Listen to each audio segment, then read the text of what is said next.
La station alpine du Grand Bornand en Haute-Savoie est plongée au cœur d'une vive polémique.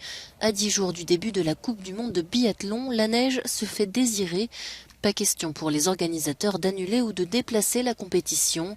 La station a donc trouvé une solution, fabriquer de la neige en altitude, puis la descendre jusqu'aux pistes en camion. Pendant 3 jours, les véhicules ont fait des allers-retours pour créer de toutes pièces les futurs parcours, de quoi susciter des critiques, même chez les habitants. On regarde avec un sourire moqueur le Qatar et ses stades climatisés. Et en fait, le principe qu'on est en train de développer ici est exactement le même principe. On organise une Coupe du Monde en décembre à 900 mètres d'altitude, sachant depuis X années que ça allait être de plus en plus compliqué d'avoir de la neige. Selon les organisateurs, ce recours à la neige de culture plus compacte est imposé par les instances du biathlon. La mairie du Grand Bornand assure avoir conscience de l'impact écologique d'une telle opération. Il y a forcément donc un impact environnemental. Le biathlon n'y échappe pas. Ce que l'on cherche effectivement, c'est à réduire l'impact le plus important.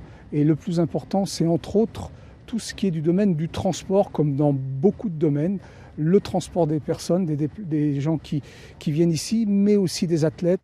Plusieurs associations écologistes ont dénoncé un cirque motorisé et des pratiques graves à l'heure de l'urgence climatique.